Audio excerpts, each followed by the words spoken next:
Hey everybody, welcome back. Welcome back to Generation Next Nation.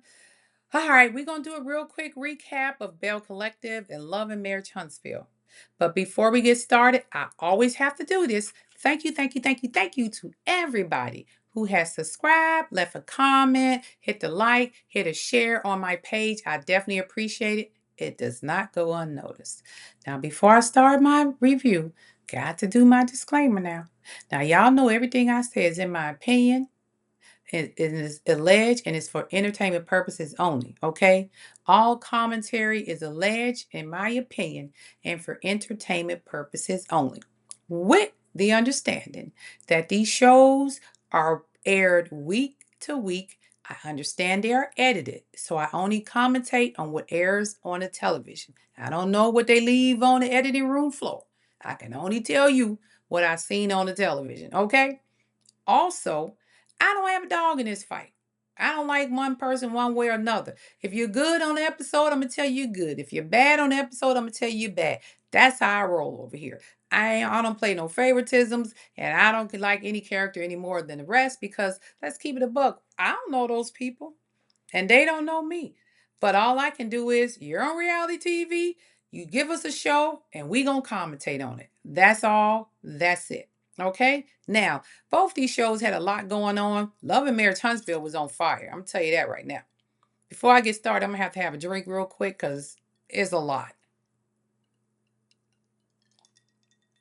Now, Belle Collective basically was about Stormy and Tiffany trying to solve their beef, and for some reason, they threw Kayla in there, the K apostrophe L-A, Kayla in there, because she made that comment about Kylan possibly taking something because she had so much energy. They made that a thing. I didn't think it was a big thing, but they made it a thing. I understand why, and I will get to that part. But they made it a thing anyway. Now, Belle Collective starts off where they left off at. Stormy started her TikTok live. Stuff is going wrong off the cut, but that always happens. We all know how that is. We don't, no matter how well you plan something, something is going to go wrong. So the customers are now ordering this trio set when they're supposed to be ordering Lala's book slash box, however you want to call it, that had 5 pieces in it. They have already sold over 2,000 of these. So now Stormy has to compensate by giving these people extra $50 worth of free products because they made the mistake. And she said that's a loss she will have to take because she was going to give the extra $50 to the first 100 orders. Now she's going to have to give it to maybe the first 1,000 orders. Who knows? So she has an issue with that. But so far, she has sold almost 2,400 in the first couple of hours. Now remember, she only ordered 5,000 boxes. So to sell 2,400 in the first couple of hours is awesome. All right. That's a good start for her live. Now they flashed to Tiffany real quick, and she's bragging about the awesome time she's gonna have in Atlanta with her husband. And I guess that's to offset the fact that she ain't gonna be at the live with the rest of the girls. So she want us to feel like you want us to see that she's having such a wonderful time in Atlanta with her husband. Kudos to you, Tiffany. You should be having a wonderful time with your husband in Atlanta. Let's keep it a buck. All right, they finally pan over to the TikTok live and we see Courtney. And I'm like, wow, I finally get to see Stormy's husband, Courtney, because we ain't really seen him since this show started. Courtney don't want to be on camera because he got off that camera real quick. Okay, they showed a quick clip of him. Courtney ain't want no cameras in his face, don't ask no questions. He wanted to make sure he was in and out of that scene. Now Martell finally shows up. Martell Holt steps in the building, and everybody is just excited to see him. Martell looked good as usual. Martell's always been a handsome guy. And Stormy's like, Martell is sexy and the women love him. And I'm going to tell you, those comments did not miss. They were in that comment saying how gorgeous Martell was. He needs to come up with his own glaze. Martell needs his own scent. Martell is just fine. I order 100 boxes of Martell, sell them. I am just totally shocked at how many women are cuckoo for Cocoa Puffs over Martell Holt. I'm not saying Martell ain't easy on the eyes, but once you get past that, I need some substance. And that's all I'm going to say about Martell. But kudos to him. And I'm glad that he's finding some work. And I'm glad that he's making a little bit of money off and on to take care of those 4+1 children that he has.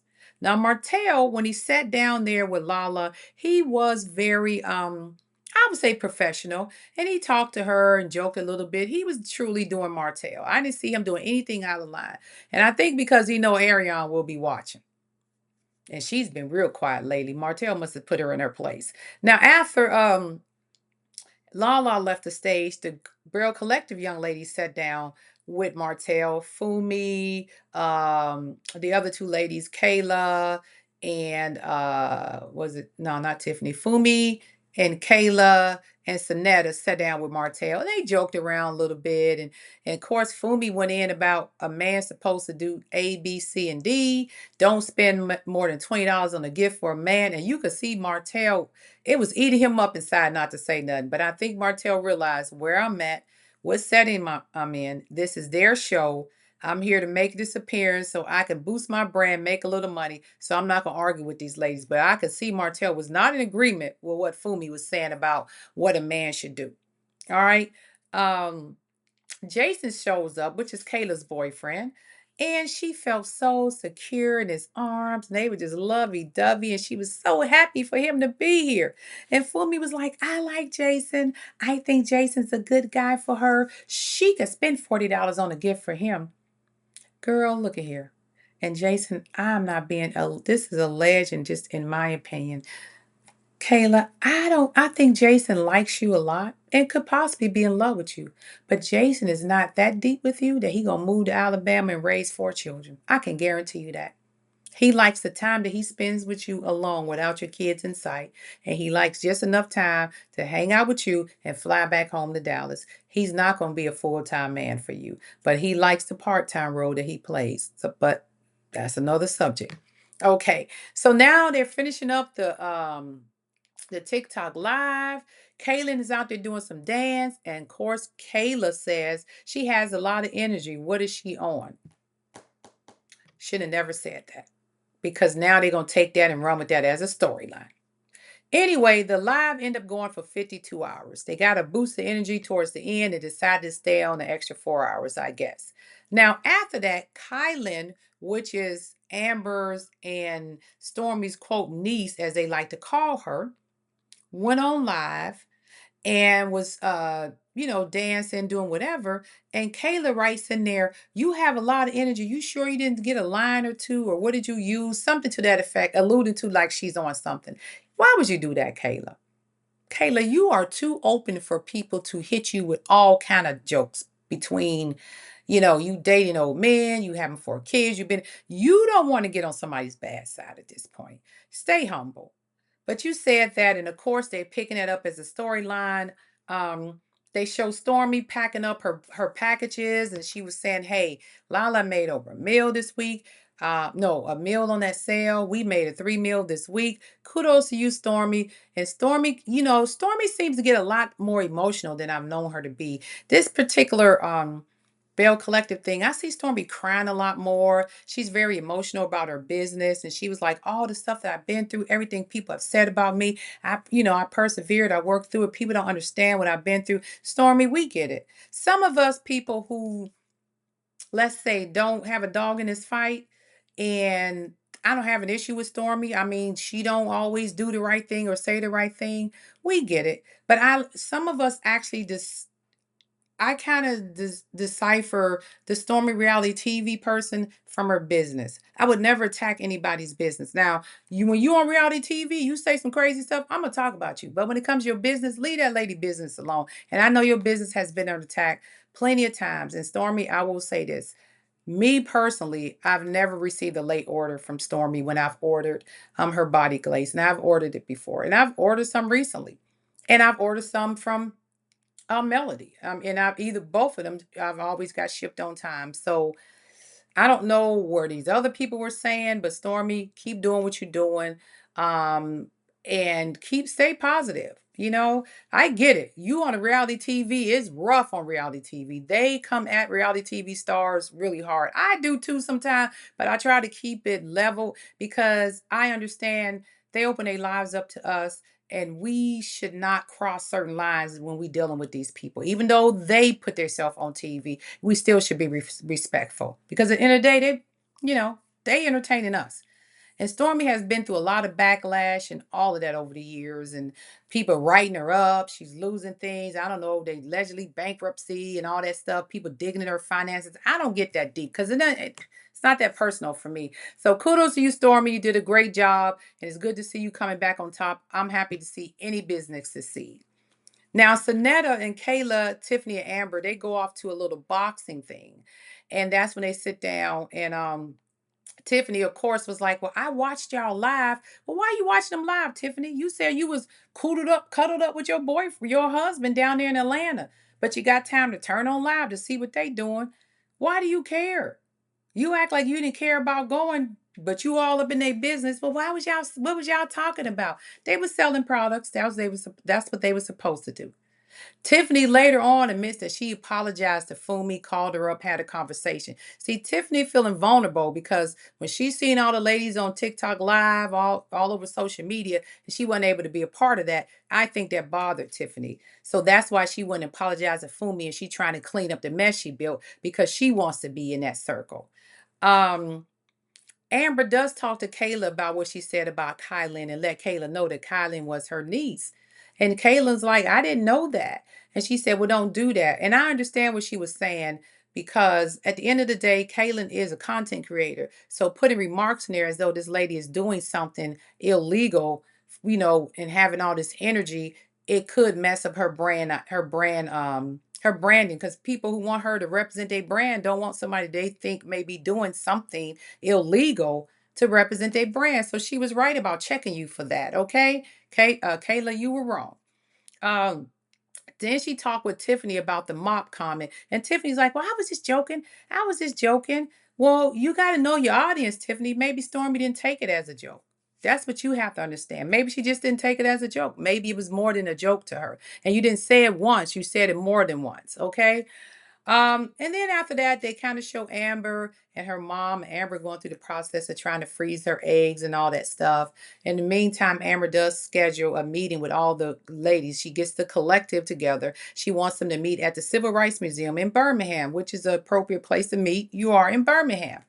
Now, I will say this though, I'm noticing a lot of women nowadays are waiting longer to have children, and that's causing them to have to go through this process of freezing their eggs. And I get it, they don't want to have kids when they're young, they're building their brand, building money, and all that other stuff. But baby, that's a lot y'all going through. By the time y'all having these babies at 40 years old, 38, 39, your peers' kids are almost in high school, junior high school, ready to graduate, and you'll be changing diapers. And then when you trying to travel the world with them at 50, 55, and they're like, well, I can't go because so-and-so got ballet practice and they on their way, you'll see the difference. That age difference will catch up eventually, but good luck to her, and I hope it's successful. And then Tiffany shows up with her friend, as usual, Kendra, to the meeting. They get to the meeting and Stormy's there with her friend, but none of the other ladies are there. Fumi's not there. Cinquenetta's not there. Amber, who started the meeting, is not there. And neither is Kayla. Now, Amber, if you got sick and wasn't going to make the meeting, why didn't you call them and say, hey, I ain't going to make it? We gonna have to cancel it because nobody's there. But then she goes in confessional and saying, well, the people who need to be there are there. That was bad, Amber, because you don't have any referee in there. You got Tiffany and her homegirl, and you got Stormy and her homegirl. Ain't nobody gonna referee that because both people gonna take their friend's side. You should have canceled that. That's all I'm saying. Um, and then Kendra made a point that Stormy identifies herself by her success. She tries to say Stormy doesn't have any substance. No, Kendra, Stormy has substance, and she doesn't identify herself with her success. Believe it or not, in my opinion, I think Stormy is very humble to a certain degree, but Stormy also about that life. Stormy will get in your behind if you come for her. And the reason I'm saying she's humble sometimes because I can see Stormy has been through a lot. Like she said in that conference when she was talking, she said, hey, I've suffered backlashes. I've had a lot of stuff going on with my business, people doing this, trying to destroy me. Stormy knows how to be humble about her success at this point. She has been taught that when she was on Love and Marriage Huntsville. Them fans humbled Stormy. Now, Stormy relied on herself reorganized her team, and she's successful now. So ain't nothing wrong with her being proud of where she's at now. That's not about her identifying herself with her success. No, she ain't never been that person. And I'm taking up for Stormy on that, because Stormy was humbled on Love and Marriage Huntsville, the way them fans treated her over there. Okay, so her coming here as a new Stormy, new business, reorganized herself and successful. She don't need to humble herself. Now, I will say this, sometimes she throw like shade at other people because she knows that she may have surpassed certain goals that other people haven't met yet. But everybody is in their own lane. Everybody can be successful in their own way, Miss Kendra. So I think she was wrong for that. Um, Tiffany asked, well, Stormy and Tiffany meet up, and Stormy said, well, Tiffany said, how did I offend you?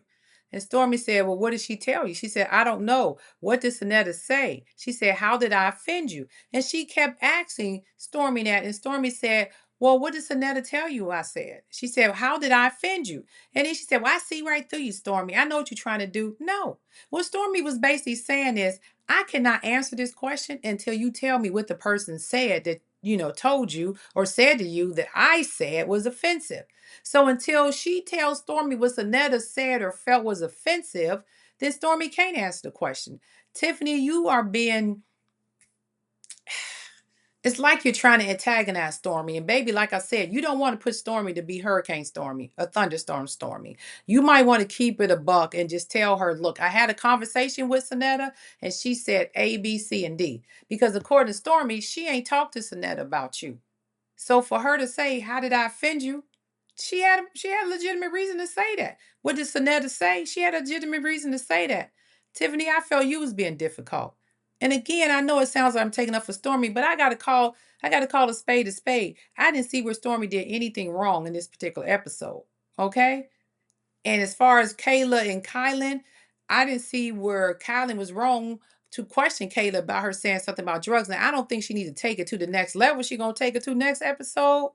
But Kayla, you have to be very, very careful of your wording, just like they said, because she is a content creator. So that's different for you to be posting stuff in her comments online that other people could see, and she trying to get brand deals that could hurt her. And that's all I'm gonna say. And that was it for me as far as Belle Collective. We're gonna move on to Love is Married Huntsville. And this thing was so freaking hot. Well, Letitia Scott, that I'm just gonna take me a drink real quick and then we'll get started. Letitia Scott got on my goddamn on nerves. Okay. Now let's get started. We're gonna start basically this Love and Marriage Huntsville review is just gonna be Letitia Scott, Destiny, and that raggedy ass Kimmy. And then I'm gonna talk about Nell and Chris and their daughter Kayla.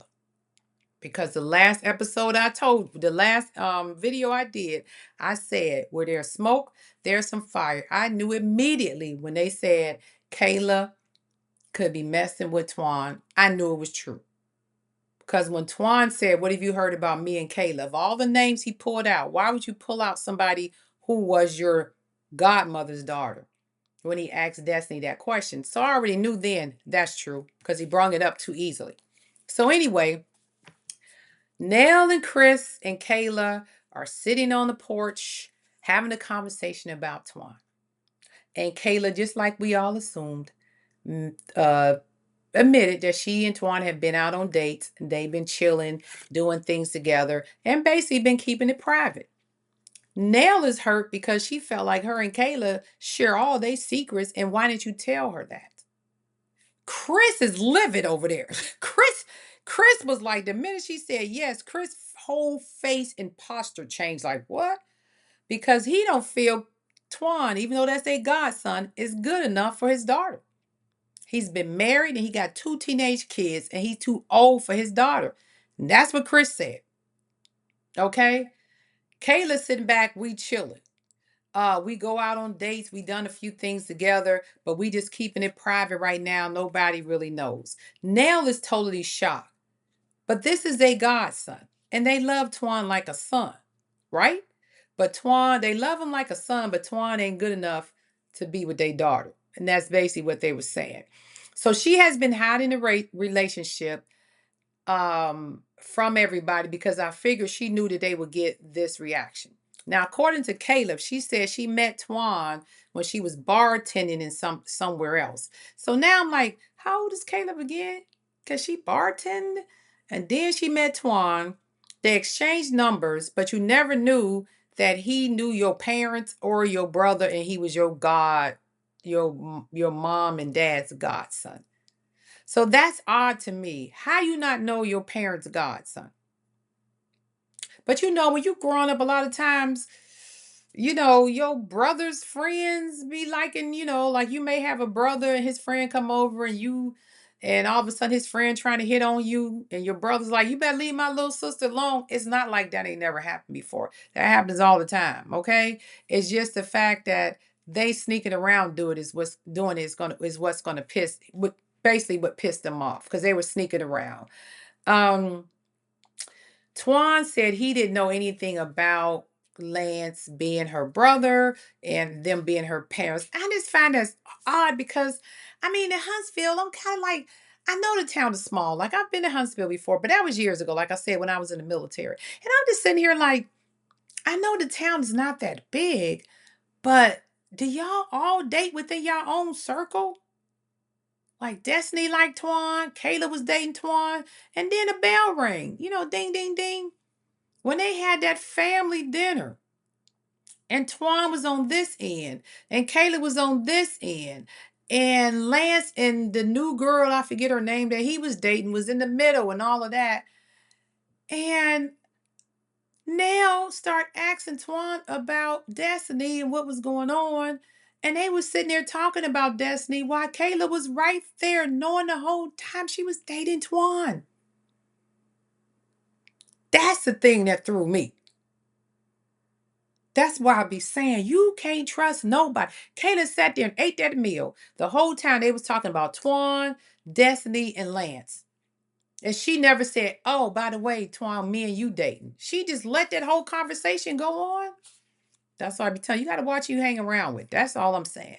So again, Nell is upset. And they decided we're gonna call a family meeting because this is ridiculous. We're gonna call a family meeting, get this straight, because none of the other siblings allegedly know about this. But we're gonna find out they know about this when this family meeting happens. All right. So then they switch over to Kimmy and T Scott. Marceau happens to be in Rome with MJ to see Kendrick Lamar. At least that's what he say. Now,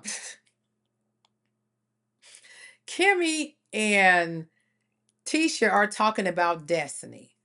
And she's like, I just can't believe that Destiny, she had the whole open house, and I went over there to greet her, and it was somebody else's open house. And I'm sick of Destiny. I tried to talk to her, and Destiny is just being a mean girl, and she's trying to bully, and I'm not going to keep being bullied by her. Tisha, hold on.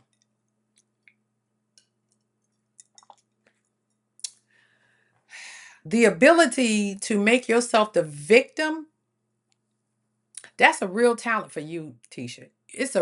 You have really, what do they call it, perfected a talent of making yourself the victim. You are the victim of circumstances that you create. You create these circumstances and you make yourself the victim.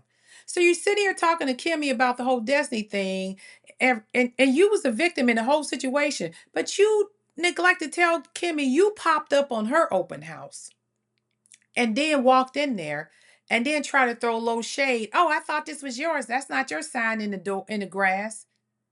And then called her a terrible friend and walked out. You started that whole mess, but now you playing victim like Destiny invited you over there to cuss you out. Tisha Scott is something else, baby. I don't know what Tisha on this season, but Tisha is on a mission to save this show. She want us talking, and she got it. She want it, she got it. Now, it may not be the talk she want, but she gonna get the talk, okay? Because something is definitely wrong with Tisha Scott. Um, she was sitting here saying Nell and Destiny were saying mean stuff to her. Who's saying mean? I'm tired of them saying mean stuff to you. Really? Again, I don't know if you're going to hit the rewind and the playback of this episode tonight, Tisha Scott, but you really need to see how bad you look. And if you don't think you look bad, you really got some problems. You really need to get checked out. So anyway, they decided to go ahead and go to the drag show that Trisha invited all the ladies to, I guess, to have a day out and figure this whole problem between Destiny and Letitia Scott out. So they get there, and let me tell you, it's called Brunch and Drag. They get to the Brunch and Drag show, right? First person in there is Sharon. Sharon's in there. The rest of the girls, what's her name? Trisha comes in with her crew. Sharon comes in. Letitia Scott comes in. Kimmy come in. Destiny comes in. But soon as they walk up in there, Sharon starts. Sharon starts with her questions about Letitia. I heard about you and Destiny and all. Sharon, why are you even involved in this? You're not a cast member. Trisha, why are you telling Sharon this stuff? Sharon is saying what Trisha probably want to say. I don't know, but Sharon, stay out of it. We don't like you. We really don't. And pretty much we don't even want to see you on camera no more. But I digress. Now, as soon as they're talking about Destiny, Destiny walks in. She goes and hug everybody. She try to get Tisha a hug. Tisha pulls back. Tisha starting from the moment Destiny walks in. But Tisha Scott, she don't cause no problems. Now, after that, the ladies all get together. They're trying to figure out what's going on with the drag show. They're going back and forth. They're going back and forth, trying to figure out, well, what is this? I never been to anything like this before. This a bachelorette, new beginning, all of that. The show goes off without a hitch. The ladies seem like they're having fun. Nell does come in late, and everybody has an issue with Nell coming in late. But Nell was fire. I'm sorry, she came in late, but she looked good in her little glitter bodysuit. Nell looked better than all them ladies, and she the oldest one there. She looked better than them all. And they was like, "But Nell, you late as usual. Who cares?" She showed up. Let her have her moment. So as they're sitting down there talking, somebody asked Trish about her and Ken. Here she go with the word salad. I swear to God, it must take a special skill for her to sit there and her brain play mental gymnastics and word salads trying to describe to us what her and Ken's relationship is like. I'm over it. She basically admitted they both cheated. They both stepped out. She loves Ken. They going to try to make it work. And then she says, I quit my job of 20 years to go fitness full time. I'm over all that. And me and Ken are going to work together. Even though y'all together or not together, y'all going to work together to do fitness. I'm tired of this talking about Trish. Trish and Ken, get them off the show. Just get them off the show. So anyway, and I'm gonna finish this up as soon as I can. I'm just looking at some of my notes here because Tisha Scott get on my goddamn nerves. And I ain't gonna. And it's not that I don't like Tisha. I have went to bat for Tisha. I said personally, Tisha and Marceau was supposed to save this show. I like Tisha. I think she can do it. Tisha, you have disappointed me, and I misjudged you because if anything, you shouldn't sending this show down the tubes. Now I know they won a reality TV award this week. She posted it. Congratulations to them. They got picked up for their next season. Congratulations, whatever. But baby, if you want this viewership to pick up, you got to stop the foolishness. Okay. So then after that, it goes to the Destiny and Atisha, and they're just going back and forth. And I'm gonna look at some of the stuff I wrote down because there was so much crap going on. So Tisha said Destiny was making jokes about her, and Kimmy, in my opinion, she said Destiny was making jokes about me and talking bad about me. And I'm like, Destiny did not make any jokes about you. And then Kimmy came in and tried to clean it up, trying to explain what Destiny said. Well, no, Destiny said that you had, and Destiny said, I said you had friendship Tourette's. And then she said, yeah, she said you had friendship Tourette's because one minute you hot and the next minute you're screaming at me. And Destiny, and she said, and she's not apologizing. And so Tisha was like, well, this is bull crap. And Destiny said, I've been there for you. I've been there for you. I've been sitting in your driveway while you sit in my car crying and I held you up. Well, you shouldn't be telling people that. You shouldn't be telling people that. And I'm like, where's this stemming from? So here's where I got a lot of this out of this. Kimmy was trying to clean up what she said. We don't know what Kimmy told Destiny because we didn't hear the conversation. I mean, not Destiny, Letitia. After Kimmy and Destiny had that conversation in that real estate office, Kimmy called Letitia and told her what happened. Letitia told Destiny, you gonna tell Kimmy? You know Kimmy gonna come back and tell me. We don't know how Kimmy relayed that message, and everybody's saying the same thing. How did you tell Letitia, Kimmy? Because if you told her exactly the way you sat there just now and said it, she shouldn't be that angry. So you couldn't have told her that way. You must have said something else. Okay? Now, Kimmy, in my opinion, is the root of this Destiny and this Letitia problem. Because Kimmy went back and told Letitia something to piss her off all over again. Because allegedly, Destiny and Letitia had squashed a beef when they sat down there, and she said, you had me after she had told her that I had, don't trust that hoe. And then they sat down and had another conversation, and she apologized for saying that, and they walked out of there cool, or at least cordial. And then after Kimmy and Destiny had a conversation, then all of a sudden Kimmy goes and repeated back to Letitia, and now Letitia and Destiny are back at it again. So Kimmy started World War II. She started round two of this BS. But Letitia is showing us that she has always held a grudge against Destiny since that game day thing in the park, where Martell was saying, because that's what they kept flashing back to, about Letitia being passed around. She was the bottom of the barrel. She wasn't that cute. My homeboy. She still mad at Destiny for that. But Destiny showed her, hey, I took up for you when that was going on. I stood between you and Martell trying to fight for this. I came to your house while you was in the car crying, and I held you down. And I'm like, Destiny, I did not know all that. And she never told anybody all that. Okay? And Letitia is still trying to pretend like Destiny is not helping her. She's like, you're not defending me when I'm not around. And she said, the only person that don't defend you is your husband. And Letitia said, that's below the belt. You don't talk about nobody's husband. Letitia Scott, that's all you do is talk about people's husbands. You want to know what Trish and Ken doing? You want to know what Kimmy and Maurice is doing? You started the whole argument with Kimmy. Well, not you. Kimmy started the whole argument with Maurice and Marceau. And y'all sat there like, oh, we got to get them back together. Once again, they go Kimmy, stirring the pot. And Kimmy sitting there like she ain't did nothing. So Kimmy started the argument with Maurice and Marceau. And she started round two with Destiny and Letitia. And she's sitting back like she ain't did nothing. Now, when Destiny gets hot and Destiny is about to be Detroit Destiny on your ass, you got a problem with it. And you trying to be Bessemer Letitia on Destiny. She said, I'm the wrong person to F with. No, you're not. Who you messing with? Don't you got me effed up. I got you effed up. You got me effed up. Your husband ain't this and that. And then she's like, you don't talk about me like that. You're supposed to be a good friend. You ain't having my back in these rooms. Girl, shut up.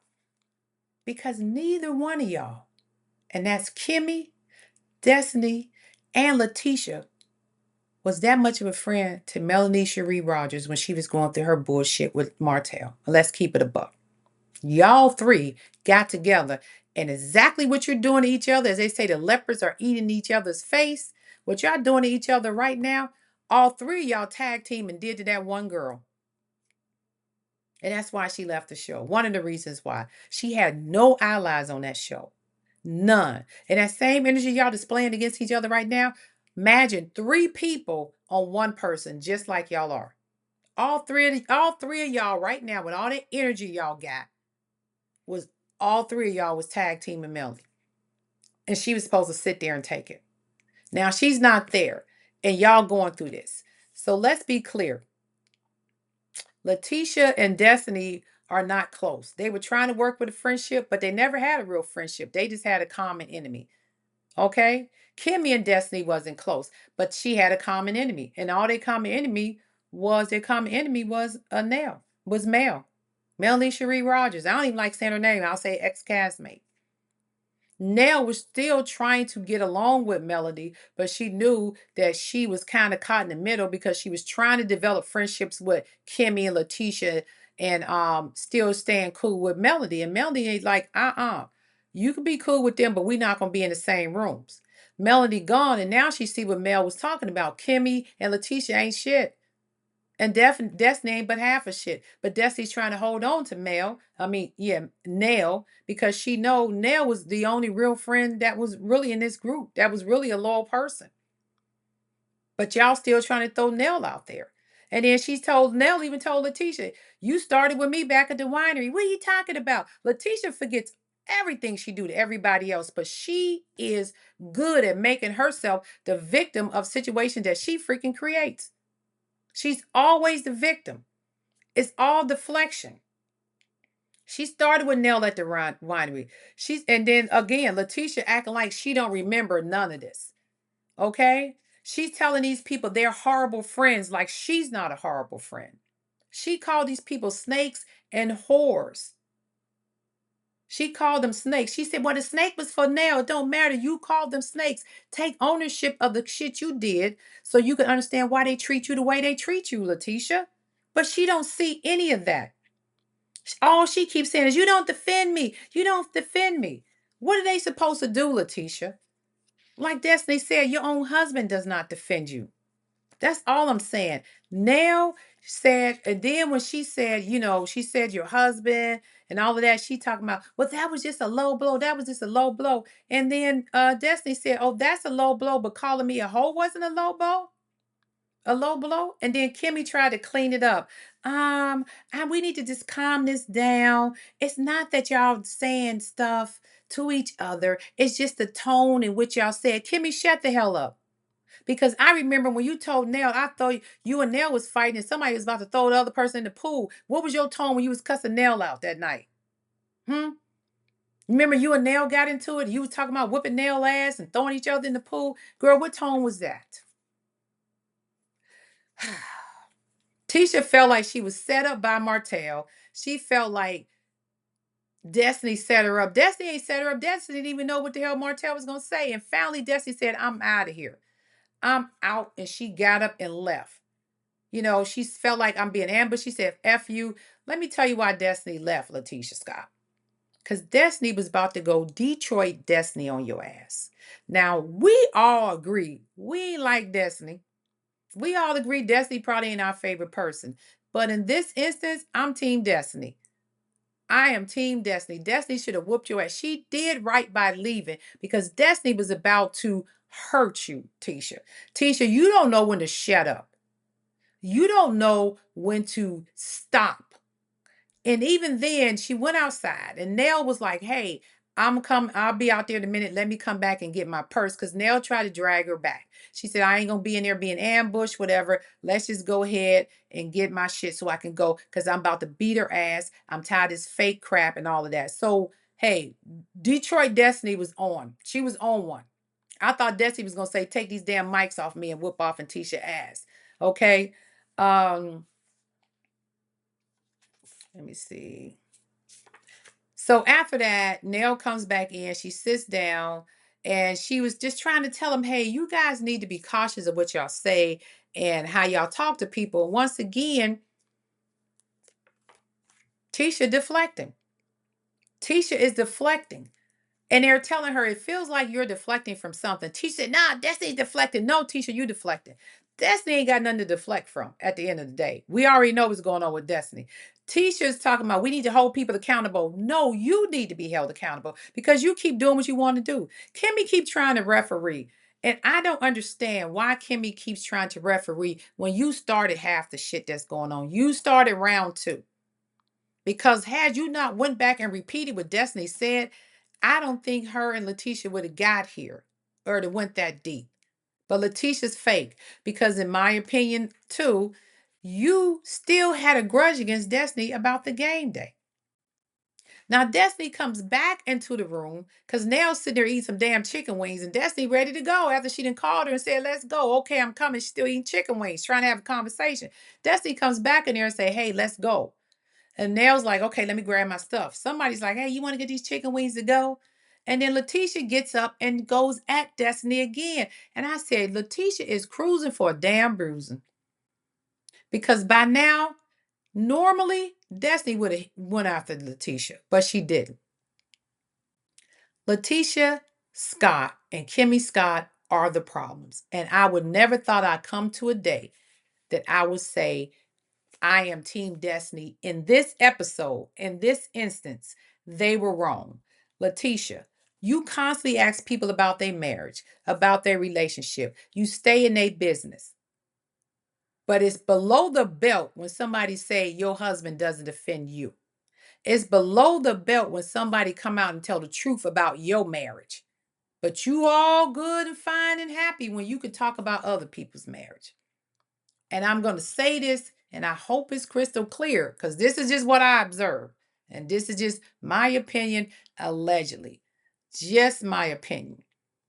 When the old castmate was on this show, she sat there several times in several confessions and say they talking about me and my marriage when they got stuff going on themselves that they don't want to talk about. They don't talk about what's going on in their relationship. And Kimmy and that damn Letitia swore their relationship was perfect. And Kimmy said, well, Mel just mad because her husband cheat. She think everybody husband cheat. And then Tisha, Mel can't come after my marriage. She need to be worried about what Martell doing with his girlfriend and all this shit.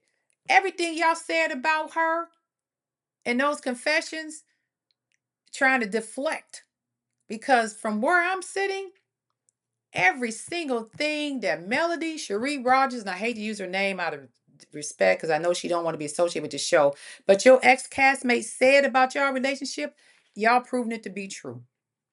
Everything she said. Kimmy, who knew Maurice didn't really care for your, well, I won't say care for your son. Who knew Maurice treated your son the way he did? Or your son felt the way Maurice treated him badly. And you just let it happen. And then Maurice told you, hey, if you can't lay up with me 5, 6, 7 times a week, then we're going to have to maybe look at some other options. Who knew that was going on? Because you made it seem like your marriage was perfect. Because you rolled over and took it. Letitia Scott, who knew you sit up in the car crying about how Marceau was treating you? Because you act like your marriage was perfect. Who knew all this extra stuff is going on? See, y'all sat there and pretended like nothing was wrong with y'all marriage. Who knew that Maurice was about to sue Marceau for not getting stuff developed timely? All of this stuff that's going on, Maurice and Marceau, not having a relationship with their father they should have. Destiny, the whole family thing going on in Detroit. While we admire you for bringing it to the show, y'all act like everything was perfect. Everything. And the only people on the show who had problems was Martell and his ex-wife. When all y'all ninjas was going through shit. And now it's all coming out and you don't like it. So now you're trying to deflect. Tisha's trying to deflect because she portrayed her marriage as being perfect. Stay out of my marriage. Stay out of my marriage. Your marriage wasn't perfect. Hell, your mama wanted to let us know that. Every time Wanda talked about Marceau, she gave us clues that Marceau wasn't as perfect man as you try to portray him to be. But you did that. And instead of y'all embracing each other, going through some crap, you could embrace your ex-castmate while she was going through it. She could embrace y'all and help y'all through it. That don't mean y'all got the divorce, but at least help y'all through, be there for that. No, y'all abandoned her. And now look at y'all. Y'all shit ain't no better than hers was. But y'all staying. At least she had the courage to leave. She not taking the disrespect and the mental abuse. Y'all sitting here taking it. And then try to deflect it on everybody else. You are going too hard and screaming too hard and talking too loud. You and Kimmy are too focused on everybody else to sit here and tell me that y'all marriages are perfect. That ain't nothing but a simple case of deflection. And as far as Ken and goddamn Trisha go, y'all two can pack up and leave tomorrow. And I swear we won't miss a beat. We're done with you. And take Sharon with you. Take her with you. Nell and Chris Fletcher, I respect the fact that y'all live your life out loud and you actually do reality TV. And Chris, I don't know where you at with your license, but hopefully you get it back soon. And I'm gonna need a drink after this because I didn't talk a lot. But it just tells us all that everything the ex-castmate was telling us was actually the truth. And those heifers was lying the whole time, which I thought anyway, but I was just waiting for it to come out. And with that being said, that is my review of Love and Marriage Huntsville. A bunch of lion ninjas. But hey, they got another season. They won an award. So hey, I guess it's worth it to them. But we gonna see. Letitia Scott, girl, if you think they be in comments on you before, I'm sure they are eating you up on the blogs this week. If last week was bad, this week got to be terrible. It has to be horrific. This probably got to be the hardest week you've ever had on that show, because this is the worst I've ever seen you. And you know how I know when it gets hard? When Miss Wanda come out and do a video trying to defend her, then you know it's rough. And there's probably a video out. I haven't looked at anything because, hey, I'll be honest with y'all. I'm doing late videos because I just got back from Vegas, went to see Mary J. Blige, like I said, and it was awesome. Okay, so I'm catching up right now. So I am done, and I will go and watch uh Real Housewives of Atlanta and Real Housewives of Rhode Island and see what's going on there. And maybe Letitia can call that lady up in Rhode Island and see how they work it out, because her and Brian been cheating on each other. That's a whole nother story. But with that being said, once again, thank you everybody who took the time to listen. I know this was a little longer video, but Love and Marriage Huntsville be having me going. You could talk about them all day. Them are some crazy fools over there. But hey, it's worth talking about. This is Your Next Nation. And as always, y'all be safe out here. Don't worry about what's going on in Washington, D.C. Keep liking, keep subscribing, hit the like button, leave a comment. Just let the video play for 5 minutes. I don't care. Get my views up. I appreciate it. And you guys go and have a great rest of your evening. And y'all be safe. And as always, peace. And I'm out.